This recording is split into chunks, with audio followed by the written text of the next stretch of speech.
Stop playing so much. We about to look. Stop playing with me. Hold on, get this in focus.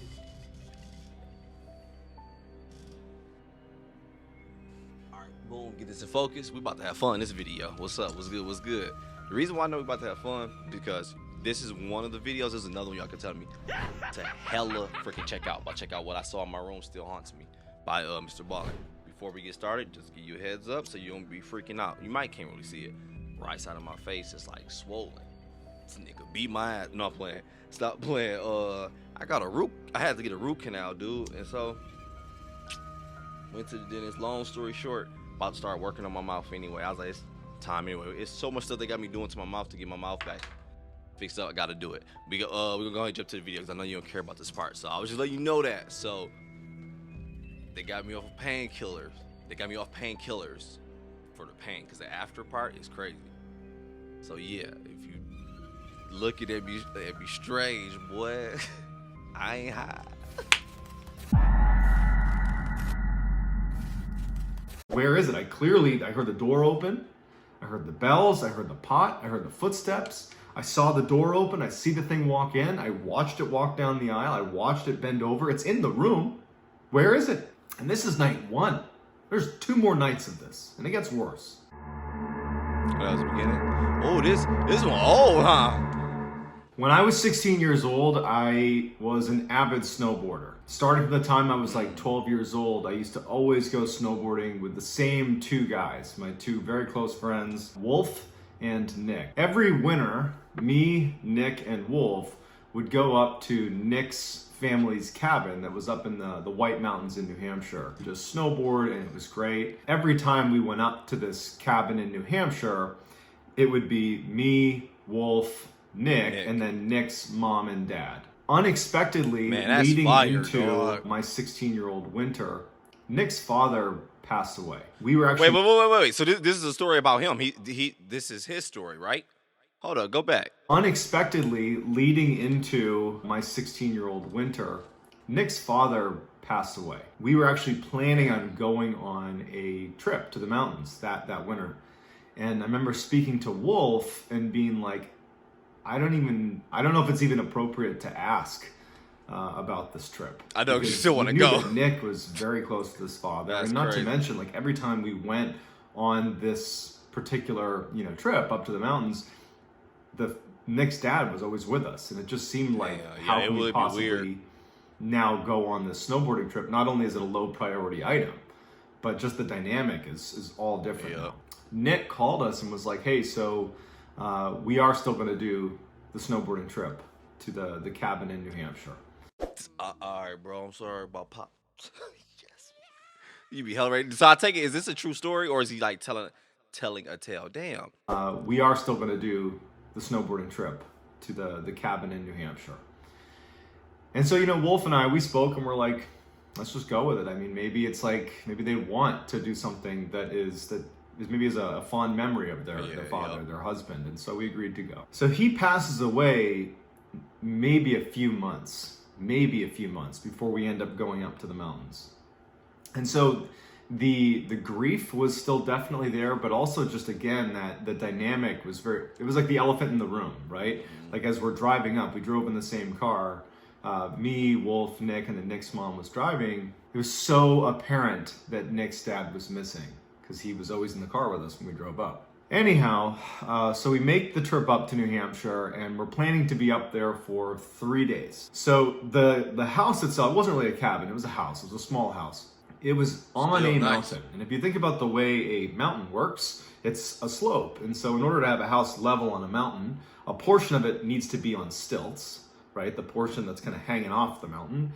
And then the other part of the house is kind of like embedded in the mountain itself. And when you drive up to the house...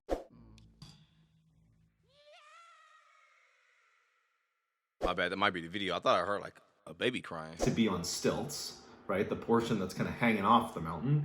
And then the other part of the house is kind of like embedded in the mountain itself. And when you drive up to the house, there's a wraparound porch that goes around the house. The majority of it is on the stilted section of the house, right? So if you're on the wraparound porch, your footsteps are going to echo. Like, you can hear those footsteps because you're above the ground. Yes, the stilts. When you step into the house, you open a door. It actually opens inwardly. There were sleigh bells that were on the door, on the inside of the door. So anytime you open the door, you hear those sleigh bells ringing. And as soon as you step foot into the house, if you took one step into the house, right? So you step on the wraparound porch, you open the door, sleigh bells ring. When you step into the house, your right foot would be in the kitchen. You'd be standing on linoleum. And your left foot would be on shag carpet, which is like the dining room. And that's the way the house is laid out. As soon as you walk in, kitchen on your right, dining room on your left. And if you keep walking, you're going to enter into this living room. And if you turned around in the living room and looked up, you would see a lofted second floor. If you walk into the house, again, your right foot's in the kitchen, your left foot's in the dining room. Walked as if you were going into that living space, but stopped about half. He legit got me feel like I'm in this house, boy. He described the shit out that house. It's a nice little shag rug. You walked as if you were going into that living space, but stopped about halfway across the house. Okay. You could look to your right, and there'd be one hallway. There's only one hallway. It's a small house. And this hallway is bringing you, call it, into the mountain. If you think about, again, the layout of the house, that sounds you have beautiful. a portion of the house that's sitting in the mountain and a portion of the house that's on stilts. Well, this hallway leads into the section of the house that's in the mountain. Yeah. And if you go down this hallway and it turns left, it's a short little hallway, it brings you to one room. And that room is where me, Nick, and Wolf would stay every time we went snowboarding at this mountain. That room, if you go into it, it's a corner-fed room. You open the door, and immediately to your right is a bunk bed. I would always sleep on the bottom bunk, and Wolf would sleep on the top bunk. Our feet would be closest to the door. In the center of the room, with the remaining space, because this is not a big room, there was like a queen-size bed. It was like a slightly larger bed that sat basically in all of the free space that was left over in the room. It was sitting right in the middle of the room. And that's where Nick would sleep. So basically the room was completely packed with 3 places to sleep and really not much else. There was a very small space between the queen size bed and the bunk bed. So you could walk between those two, but that was about it. So that layout's very important, and you'll see why. We snowboard for the day, we come back to the cabin, and me, Nick, and Wolf decide we're gonna crash super early and get up early and have a full day of riding ahead of us, because we're avid snowboarders. So we go to our room, the one that's kind of, you go down that hallway and you get to the room I just described. I think this is a true story. We planned on going to bed early, but we were excited, and so we stayed up gaming for a bit. And then maybe around like 11 or 12 o'clock at night, Nick, who again is in the queen size bed, and Wolf was in the top bunk, they ultimately fall asleep. I was still awake, and what struck me, and it always struck me whenever I slept in this room, is when you turn off all the electronics and you're just laying in bed in this house, in particular this room, it is pitch black. There's no windows. You're in the segment of the house that's, in the mountain.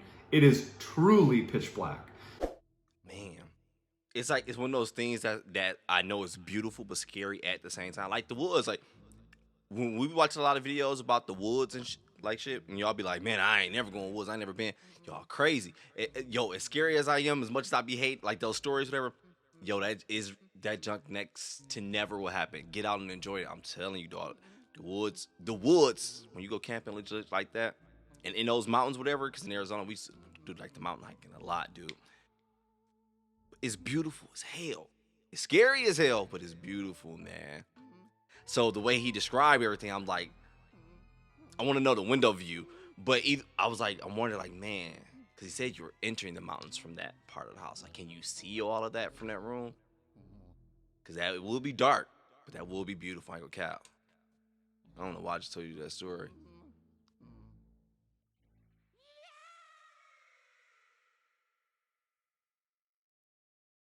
Segment of the house that's, in the mountain, it is truly pitch black. Not to mention the house itself, there weren't really any neighbors nearby, because this house, Nick's family had purchased it a while ago when this used to be an active ski resort, the mountain itself that it was on. But it wasn't anymore, and most people that were living there had left and sold their property. But a few people had decided to stay, and so Nick's family was one of them. So they had this cabin on an abandoned ski resort. There was virtually no streetlights, there's virtually no neighbors, and so at night, I don't know, when you're laying like in this room, like I was this night, you're really struck by just how dark and quiet it is. I got chills. I thought you were about to say dark and beautiful. I was like, oh, I just said that. But dark and quiet, yeah.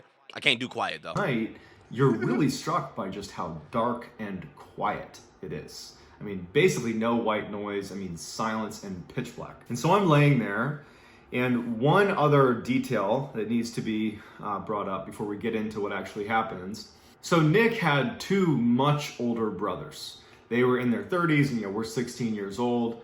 And we were expecting one of them, we didn't know which, to swing by the house at some point over the next few days.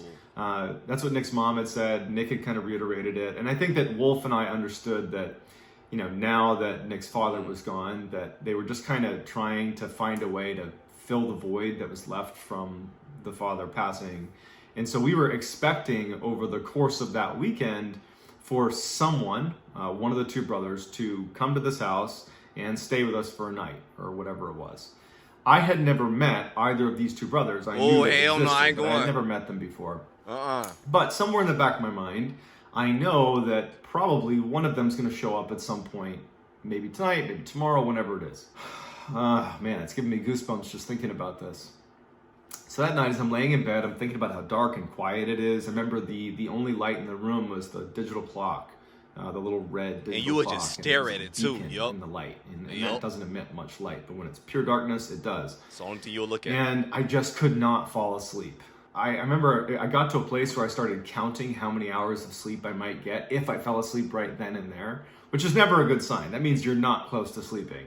If you're like, okay, if I fell asleep now, I'll get 3 hours and 22 minutes of sleep. Yup. That's where I was at mentally.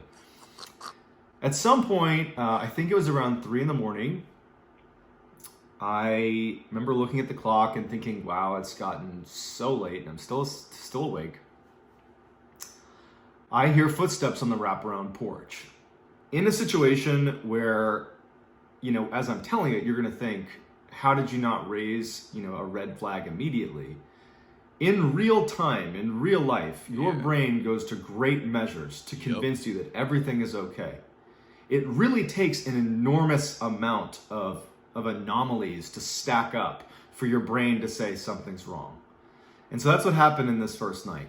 I hear footsteps on the wraparound porch, and I immediately assume, even though we're talking, it's like 3 a.m, I just assume that it's got to be one of Nick's brothers. I'm waking everybody up to be a part of this weekend getaway. So I really actually didn't think anything of it. I actually just thought, well, when he comes in the house, if he happens to come in here to check on us, I'll just pretend to be asleep in case, he were to see that I was awake. I don't want to have a conversation with him. Number one, it's 3 a.m. Number two, I don't know the guy. I don't know that nigga. I'm just going to pretend to be asleep. So that's all I'm thinking about. Not worried, not scared, not anything. Footsteps on the wraparound porch, and then the door opens, and I can hear the sleigh bells that are on the door itself. I can hear those chime as the door opens. Again, no part of me is concerned about this. I'm thinking it's a little bit weird that they're arriving at 3 a.m. Yup. But we knew that his brothers had these weird work schedules where they might show up in the middle of the night. So it was just, it was whatever it was. Sleigh bells ring, and then I hear Stop saying that. Sounds like a pot, like a kitchen pot, fall and hit the linoleum floor in the kitchen. Oh. And I remember just the sound stood out to me. It just seemed like this person's kind of making a bit of a commotion in the middle of the night here.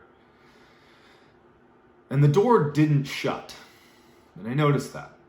I figured they were maybe. Yeah, when you be spooked, you be peeping and everything like that. Cause I be doing stuff like that when I be hearing my girl when she walk, I'm like, all right, boom, boom, she should be at the door by now. Oh, she ain't close it.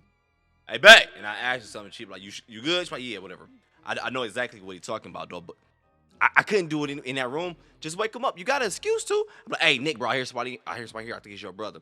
Wake up. It ain't like they'll be mad at it now. Like, I don't give a damn, boy. I hear somebody walking around your crib. I can't sleep in the dark anyway, but I gotta. My anxiety, boy. I gotta watch fat people eat or something. I need some ASMR. My girl thought I actually caught her ass. Funky head ass. Hold up. Just seemed like this person's kind of making a bit of a commotion in the middle of the night here. And the door didn't shut. And I noticed that. I figured they were maybe bringing their stuff in, right? They're offloading some stuff. And they're leaving the door open. Oh, this is Just thinking about this, it's really making me feel uncomfortable. So I hear the footsteps in the wraparound porch. The door opens. I can hear the sleigh bells. A pot falls and it hits the linoleum floor. The footsteps that I could hear on the wraparound porch, because it's on stilts, right? Like the porch is hovering over the ground. You can hear those footsteps. Well, when these footsteps continued into the house, where you're on a concrete slab and there should be no sound, like I shouldn't hear echoing footsteps, it sounded like it was on the wraparound porch still, but the noise was getting closer to me. Well, like the same. Oh. So it was like the footsteps sounded totally natural out on the wraparound porch, but once they were in the house, it didn't really make any sense that I could hear them as if the footsteps were standing on something that was suspended off the ground. But it wasn't. You're in the house on a concrete slab.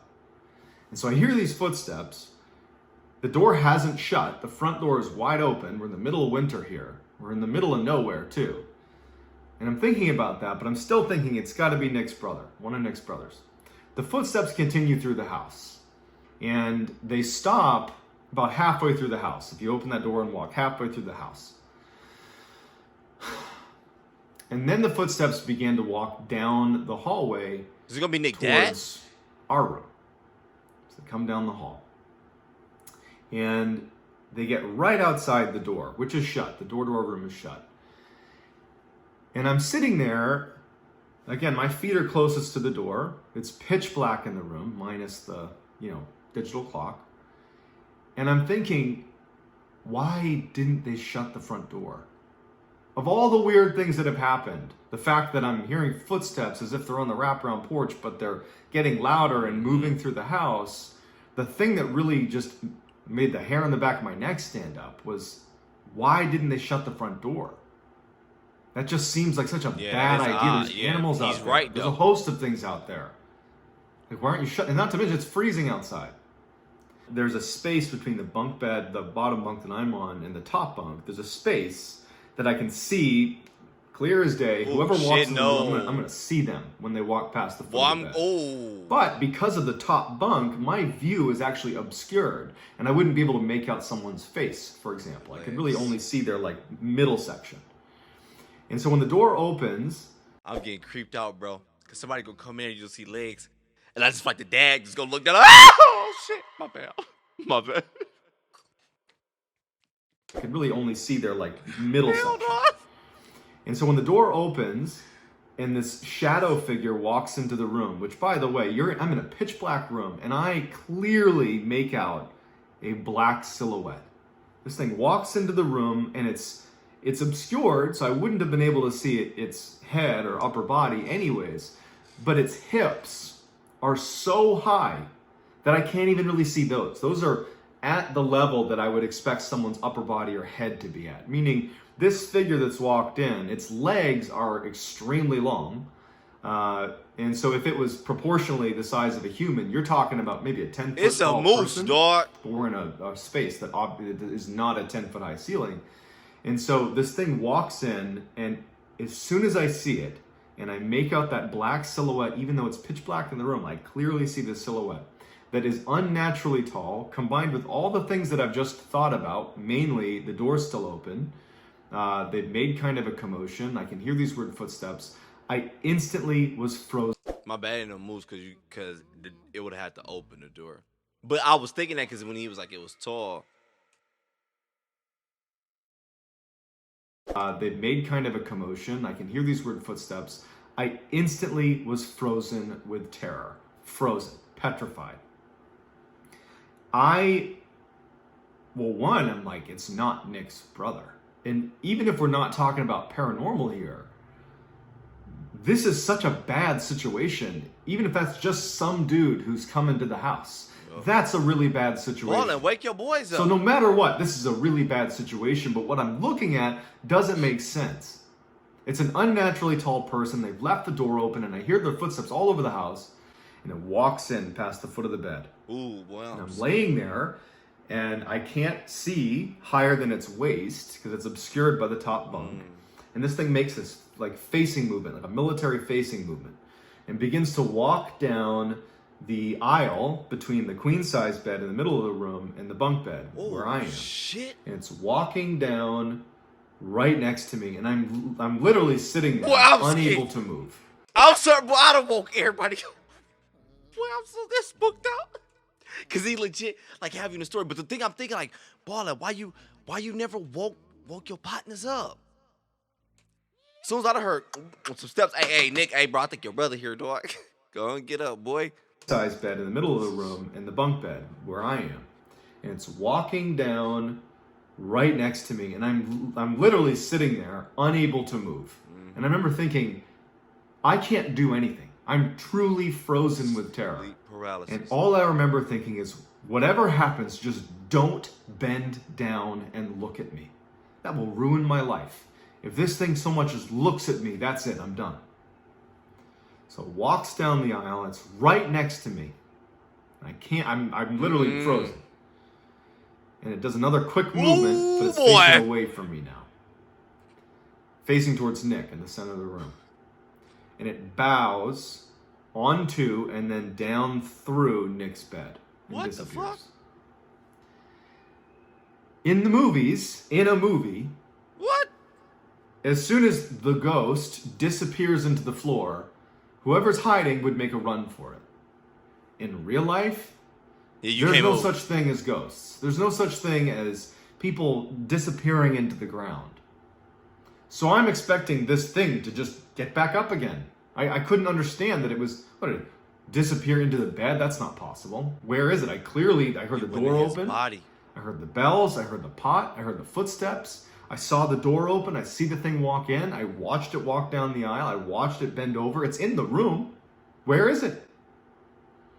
And for hours, all night, I laid there absolutely petrified, expecting this thing to come back up and just look at me.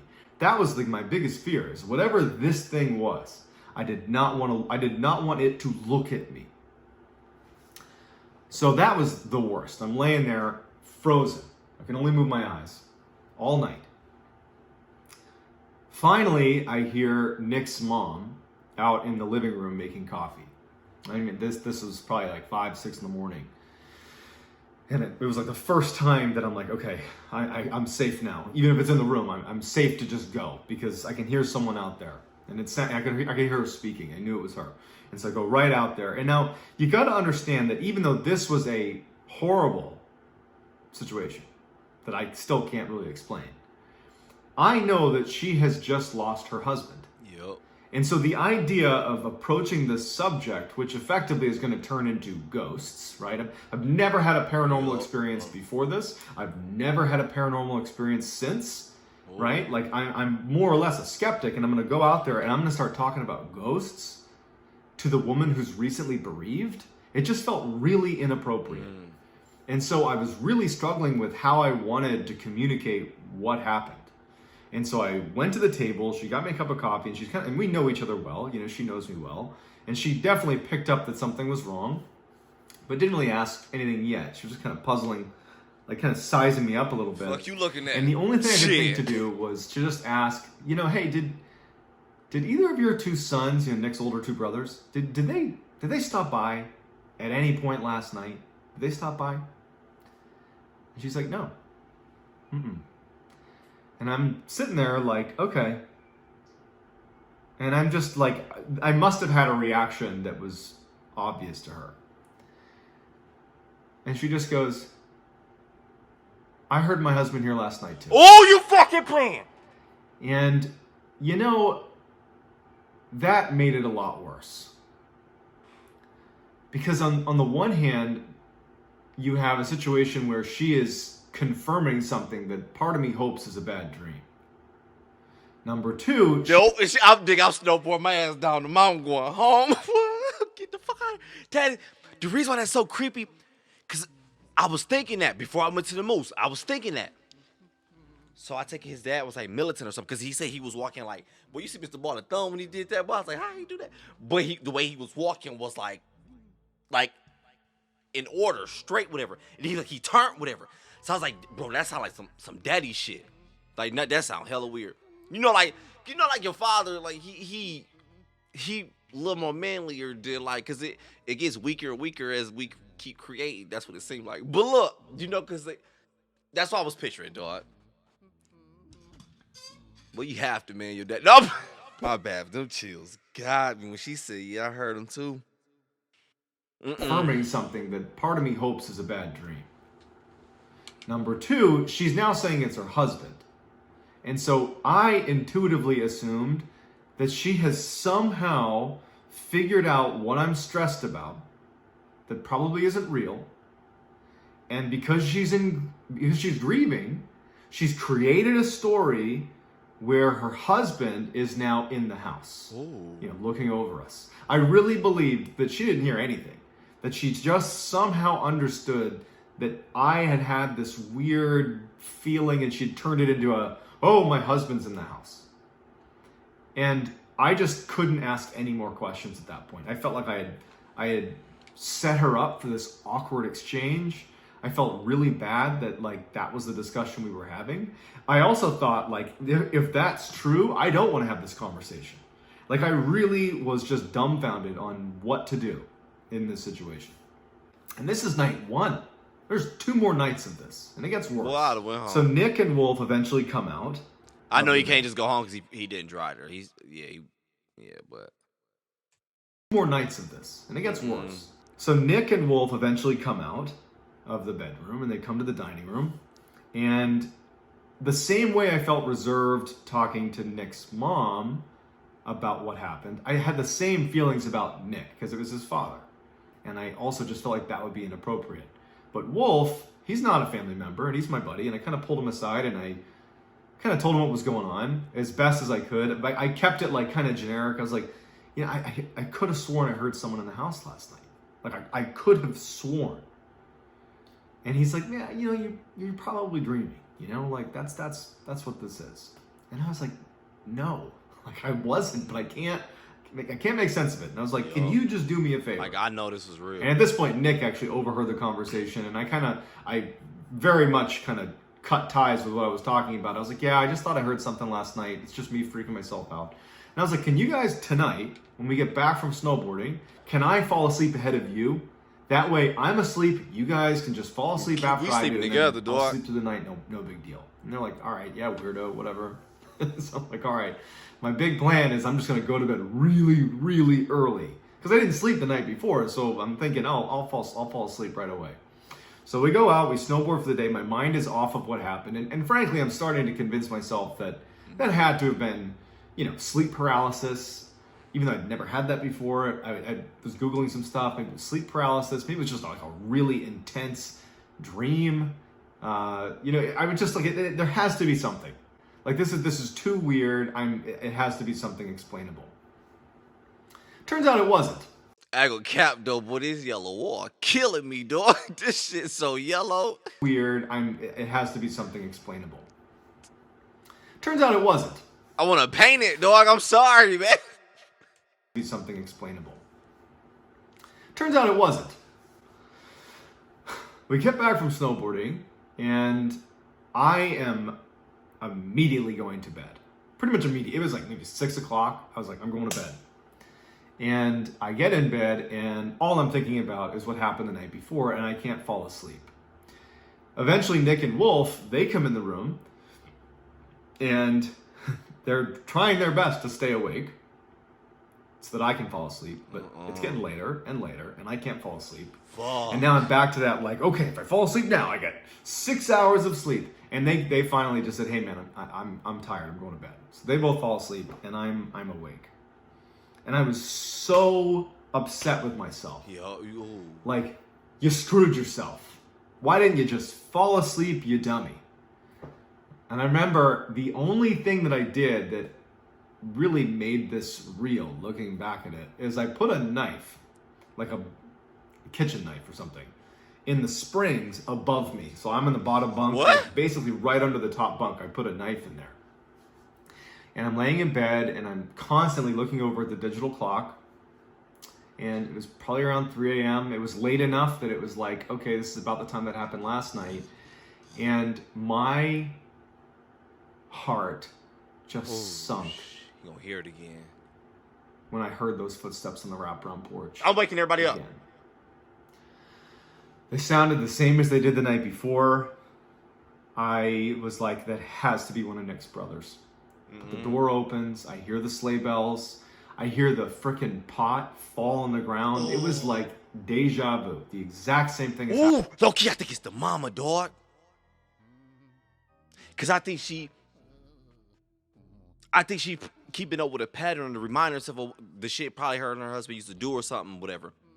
But no, because he said she went in there, she squatted down and disappeared, though. So, damn. I'm waking everybody up. Freaking pot fall on the ground. It was like deja vu. The exact same thing is happening. And these footsteps start walking through the house. And again, referencing how movies would portray this, you know, the person who's me in the movie is like, okay, I'm going to get this knife and I'm going to position myself over here because I know what's going to happen and I'm going to protect myself. In real life, I'm like, this thing's going to be in my room, potentially. It happened last night. It's apparently happening again. Please, for the love of God, don't bow into my direction, bowed into the floor the night before. Don't look at me. It will ruin my life if some entity just engages with me, just looks at me. That will ruin my life. This thing walks down the hall, and I hear those footsteps coming down the hall. And just pretend for a second, forget the paranormal aspect. Pretend it's the middle of the night in the middle of nowhere, and a stranger is walking around your house. That alone is horrifying. The footsteps come right outside the door, and I'm looking at the knife that's right underneath the bed. And I'm petrified. I cannot move. I'm drenched in sweat. Just from the few seconds that it's taken this thing to go from the door to the front of my bedroom. Because I know what's happening again. It's happening again. He should redo this story. I know I'm not done, but this shit is so damn fire, dog. Not crazy. It's just happening again. What? Last stop, my bad. And it's so believable because remember, I was telling y'all. Remember, mine was sleep paralysis. His not sleep paralysis. Remember, I told y'all, I asked y'all, I was like, man, what is it if you keep having the same dream over and over? I don't know if you're dreaming it or not. Remember, I told y'all my Freddy Krueger one. Kept having it over and over and over and over and over to the point I was scared as shit to go to sleep, dog. So that's why this shit is so believable to me, man. Couldn't even get my words out at the end, my bad. Damn! Know what's happening again. It's happening again. I'm not crazy. It's just happening again. What the F is this? And I'm petrified. I can't reach. I'm so worried about making any noise that would alert this thing that I'm here. That I can only move my eyes. And I remember even thinking that I shouldn't move my eyes too quickly because it might hear that. Like, this is a primal level of fear. The door opens. It walks into the room, goes right past the foot of my bed, and I'm, again, petrified. And it walks down, after making its facing movement, it walks down the aisle between me and Nick. And I remember what happened the night before, where it folded into Nick and disappeared, and I'm just thinking to myself, please don't turn and bow into me. Please, whatever happens, just don't do that. So it turns away from me and does the same thing it did the night before, folds onto Nick and disappears into the ground. But again, even though in the movies, this would be the same thing happening, you know, night two, it's the same routine. It'd be like, oh, the ghost is in the floor now. I can go alert the authorities because now it's safe. In real life, I'm like, where did it go? I know this happened last night, but it still doesn't make any sense. It's in the room. It has to be. This is a real thing. It came in the room. It's somewhere. Is it under my bed? Where is it? All night, I lay there. This is the second night that I've not slept. When I heard Nick's mom out in the room, it was like such a relief. Because I didn't give a crap at this point about being polite. I wasn't gonna try to, distance myself from the conversation around ghosts. I was gonna go out there and be like, what's wrong with this house? And so I hear her and I go right out to the living room and I tell her everything in as acute detail as I possibly can. And as I'm telling her this, Her reaction didn't line up. See? Her reaction was not surprise, terror, confusion. It was empathy. She felt bad for me. Honest question. Honest question. Low key though. Being in her shoes. Lost her husband. I be thinking the same thing about my mom. It's been a few times I've been on some pet cemetery shit in this damn room, dog. Before this happened, I used to look at that like, man, this shit crazy, man. These people stupid on these movies. Wouldn't nobody really do that shit? No. Guess the world showed my ass. I ain't saying I want to go dig my mama, put her to the. I do that, boy. Don't call the police on me, boy. But what I'm saying is, I be telling myself, like, man, I legit be speaking out loud. Yo, mama, if you show yourself, whatever, I won't be scared. If you do something, make something fall up on, and it's a sign for you, I don't think I'd be scared. So if you come visit, you know what I'm saying, you hanging out, you like, bro, man, I'm tripping, but I keep seeing this black lady walking around. I'm gonna be like, man, I don't want to do nothing to get rid of her. So, shit, you just gotta get the fuck out.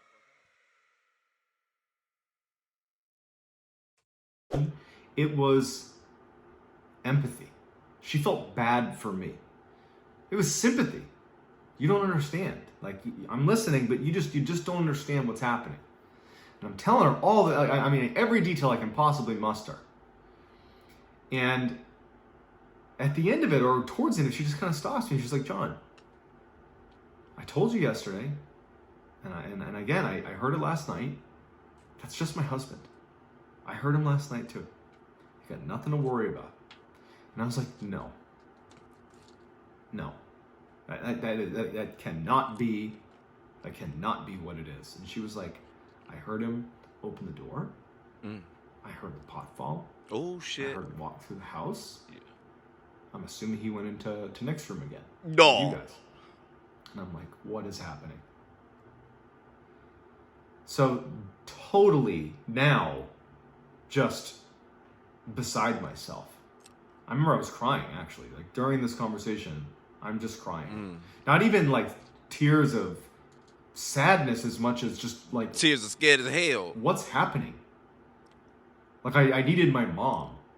Like, I felt so helpless. And no offense to Nick's mom, but I just felt like I was with a lunatic. Ooh.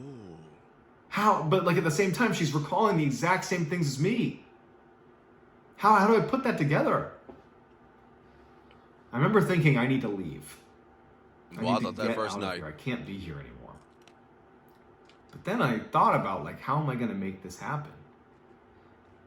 Nick's mom and Wolf and Nick, they're not leaving today. And it was pretty clear that Nick's mom liked the fact that she, heard her husband. Told you. I fucking told you. And I know. Man, it's crazy, dog. I knew it. I can't blame neither side. I'm gonna cap. I can't blame Mr. Mrballen because he's scared as shit. He trying to escape, but he ain't got no way. Can't blame her neither, because I get it. I ain't gonna lie to you. If I watched this video before August 26, 2021, I'd have thought she was a lunatic. Same way he did. I'd have thought that. I know I would have. Nope. When reality, when life start hitting your ass, you start understanding a lot of this shit. Like, you ain't crazy. I get it.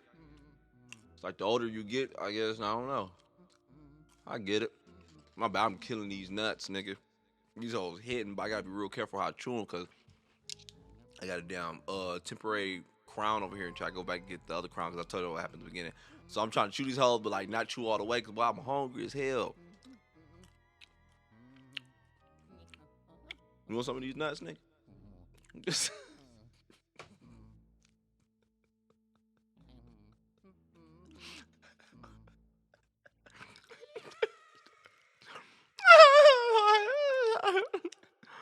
stop playing so much. Pretty clear that Nick's mom liked the fact that she, heard her husband walking around the cabin. She's not trying to leave.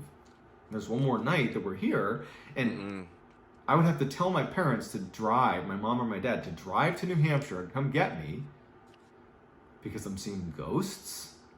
Like, this was a trip that I loved. I looked forward to this trip every year. It wouldn't have made any sense, and they would have been like, what's wrong with you? And I honestly was not prepared to have those conversations with my mom and dad.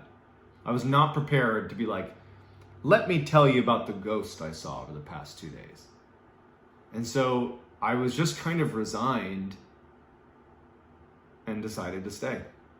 In retrospect, I think I should have called my parents and been like, that's what parents are for. Like, get the hell up here. It doesn't matter why. Come get me. But it was such a confusing moment that I had no blueprint for how to handle. So I just stayed. Nick and Wolf finally get up. And I remember I made that decision as I'm sitting there thinking about what's happening, is Nick's mom is reassuring me, you know, about her husband being in the house. And girl, talk to Nick. I make the decision that I'm going to stay. Nick and Wolf come out of the room, and they come over, and Wolf pretty much immediately looks at me to get a gauge on what happened. And you can see it all over my face. I've been crying. And I told them what happened. And, you know, Nick was always kind of a stoic, and he was just unaffected, you know. Wolf, on the other hand, I think Wolf knows was more inclined to, at a minimum, believe something was happening. He didn't know if it was a ghost or not, but he certainly understood that something's going on. And the fact that Nick's mom, as I'm explaining to Nick and Wolf what's going on, she was like reinforcing my argument. Yeah, I heard him too. I heard the door open. Yeah, I was upstairs. I heard him walk through the house. And Wolf's like, what's going on? And Nick is like, he didn't want to hear it, kind of. It probably was uncomfortable. It's about his father, or ultimately talking about his father. Before we went out snowboarding for the day, because Nick's mom would drive us and drop us off, she brought us to a local store, and we bought a coffee table because they've been looking to replace the one that was in their house. Basically, when you walk into the house, instead of turning down the hallway towards our room, if you just keep walking into the lofted area, at the foot of the stairs was a coffee table where they kept a landline phone because you're in the middle of nowhere and you got to have some way to call, and they put it right at the foot of the stairs in this little coffee table. But it had broken, or it was old, or whatever. I know they've wanted a new one for a long time. We went out and got it. Me, Nick, and Wolf, we snowboard. We come back. We help offload the coffee table into the house. We put it at the foot of the stairs. And that night, we go to bed. I was ruthless in trying to keep Wolf and Nick awake. I mean, I wasn't even trying to make jokes out of it. I was like straight up kicking the bunk, kicking Wolf's bunk, like literally shaking Nick. I was doing everything in my power to keep them awake because I couldn't sleep. I'm terrified. Real talk. If I'm there with you, I'm your partner, and I know you getting haunted by my mom, even though ain't nothing happening, but still you're getting haunted though. I'll purposely stay up with you. Low key, I would probably want to hear my damn self if I was Nick. But I drink some coffee, you know what I'm saying? We stay up, play the game, what we're doing, what we do. I'll try my hardest to stay up with you. Because that is messed up. Because I know, man, the way he explained the story, I know he is. Like, you ever had that feeling where you just so, like I told you when I kept having dreams, I don't know if you can relate. You be just scared to sleep. I just now want to sleep. It was at the point I was crying to my mom, like, I don't want to sleep. I don't want to go to sleep. Kept having that damn same Freddy Krueger dream. Damn! The bunk, like kicking Wolf's bunk, like literally shaking Nick. I was doing everything in my power to keep them awake because I couldn't sleep. I'm terrified. Man, it was like the opposite of how excited you get before Christmas and you can't sleep. It was like the opposite of those feelings, but you still can't sleep. But you can't sleep. It was like, this is the worst night of my life. And also, the nail in the coffin, if you will, is during the day that day, we found out that neither of Nick's two brothers were going to be making the trip. They weren't going to make it. So no one's going to be at the house. No one should be at the house except for us. And so that night I'm laying there, and after all my attempts to keep Nick and Wolf awake, they fall asleep. Everyone's asleep. The house is pitch black. It's silent. And around 2, 3 in the morning, I'm getting goosebumps just thinking about it. I hear those footsteps on the wraparound porch. The door opens, and I hear the sleigh bells ringing on the door. Come on. A pot falls on the ground, and the footsteps walk into the house. And this is the third time that this has happened. So in a way, this was the first time that I was expecting something to happen. For it to walk down the hall, to come in the room, to come next to me, fold into Nick, and then that's it. This was the first time I had a little bit of, call it security, that something was going to happen, and I understood what was going to happen. I didn't understand it, but I expected something to happen. But this was not the case this night. I knew it. It walked into the house. Everything was the same. It walked into the house, but instead of going down the hallway towards our room, To the mom. it kept walking into the lofted area. And the lofted area, from where I was laying, my foot's at the door, my head's back here, the wall straight, if I like sat up in bed and looked straight, the wall right there led into the area where this thing was. So I'm basically, if there wasn't a wall, I'd be looking dead at this thing. And I'm waiting for it to walk through the wall. As crazy as that sounds, I'm just anticipating something coming through the wall. After a long pause of it being in that lofted area, I hear it go up the steps. Listening to the creak of the steps as it goes up the steps. It makes my skin through the flow. It's making me like emotional thinking about how terrifying that was. It walks up the stairs, and now it's above me. And if the past 2 nights are any example, this thing has sunk into the ground 2 nights in a row and disappeared. And so now my fear is it's going to literally come through the ceiling, through the bunk, onto me. Fuck that, dog! The sound stopped when it was upstairs. Got upstairs, and that's where Nick's mom slept. She was upstairs. Ah! I knew it! I was like, yup, he could go to her room, he can go through her. But when he come down, boy, y'all gonna be face to face. So I laid in bed, petrified once again. I got my stupid knife sitting in the underside of the bed above me. And hours and hours of waiting for my literal worst nightmare to come true as some entity comes through the ceiling and goes into me. Don't do that. Or even just if it was like onto Nick, if it came through the ceiling and if out of my peripheries I'm watching like this beast still go to his ceiling and float down and into Nick. It just, these thoughts in my head, they didn't make any sense. They were terrifying, but they were happening. I laid in bed and I couldn't fall asleep. I was now coming up on 3 days without sleep. So at some point that night, I did fall asleep, probably just out of sheer exhaustion. At some point in the morning, early morning, now probably like 5 in the morning, I wake up again and I can hear Nick's mom. It didn't sound like she was making coffee. It sounded like something was wrong. I couldn't place it, but it just sounded like she was acting emotional somehow. I couldn't tell if she was crying or not. But now it's like, it's the morning, it's my last day, I'm leaving today, I'm up, I'm out. Pack this shit shit up. I walk out of the hallway and I look to the left into the dining room where I expect to see Nick's mom, and she's not there. And she's actually over at the foot of the stairs in the lofted kind of living room area next to this new coffee table we had just put in. And she's standing over this coffee table at the foot of the stairs where the entity had been the night before, the one deviation from the other 2 nights. And she's crying. Come here. She points to the coffee table. And she's down on her knees looking at the table. And now I can tell she's probably crying tears of joy. Because scratched into the coffee table were the words, "I love you." Oh, shit. I was like, I'm done. That ended my friendships with certainly Nick. Wolf to a lesser degree, but I stopped snowboarding. Damn. I didn't go back to that cabin, even though I know Wolf did the next year. The theory. I ain't gonna. I wouldn't have ended my friendships with my friends because they didn't have anything to do with that. I wouldn't have went back up there and went snowboarding with your ass. And you definitely wouldn't have damn sure spent the night at my crib no more. I ain't spent the night at your crib no more neither. But I don't think I'd have ended my friendship with them. I didn't go back to that cabin, even though I know Wolf did the next year. Hell yeah. Theories about what happened.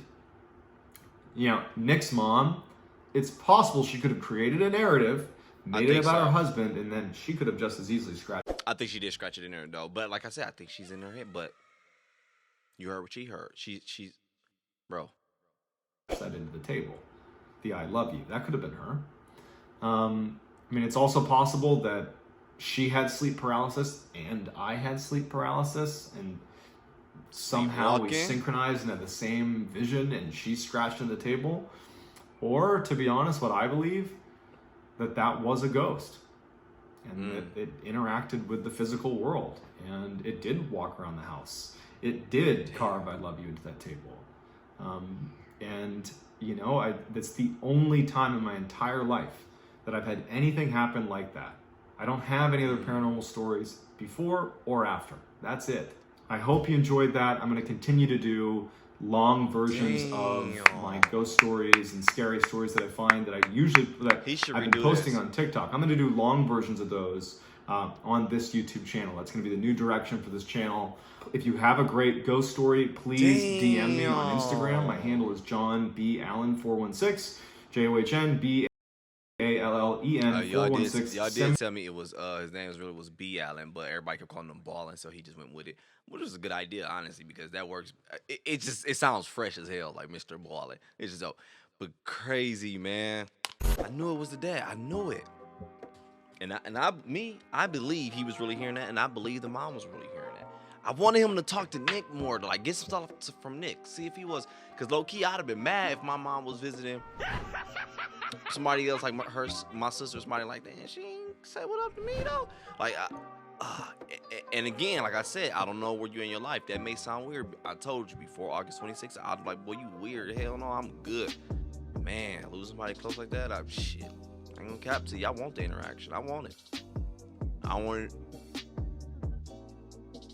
Fucking window open. Boy, I was like, hold on, not just yet. Hold up, nigga. Take your ass back to heaven for a second. Let me turn some lights on first. Hold up, mama, shit. Damn, but no, for real though, I get it. I understood what she was saying. I'm so glad I didn't watch this one back when y'all kept saying watch it. Like, dang, this one, it hit me so different now, because I was like, yep, I know where mom's at, bro. She's not a lunatic. She may seem like it to most, but she's not. She's enjoying those moments, and I don't blame her. I can't blame her, no cap, dog. And it was crazy. What really brought me in, what made me understand it, like, bro, I get you even more. Crazy. Before, I wish I'd have told y'all the story during this video, but I already told you the story, so we ain't gonna tell it again. But I told y'all, man, I remember telling my parents, like, I was so scared to sleep, man. I kept in that same Freddy Krueger dream, and it was scaring the snot out of me, dog. It just wouldn't stop happening. That wasn't paranormal for me. I don't want to jinx nothing. Never had a paranormal experience like that, whatever. But far as in dream world, I would definitely say that's what it was. And low-key, I was wondering, like, what if Mr. Ballen was low-key asleep the whole time? Because that's how you go into sleep paralysis. What if he just thought he was awake? Because his nights were so used to repeating that. I don't know. I was just thinking of shit, dog. But yeah, and then my only sleep paralysis experience, not being funny, was the Blade. I told y'all what happened with Blade, Wesley Snipes. That was my only sleep paralysis moment. But damn, it was just so freaking relatable, dog. I definitely say this though, this one was hella freaking fire. Hey, if you enjoyed the video, don't click that like button. I appreciate it. We finally checked it out. It was one more y'all kept throwing me like, yeah, check this out, this one's so good, whatever. My bad, we're gonna get to those, alright. But I'm out.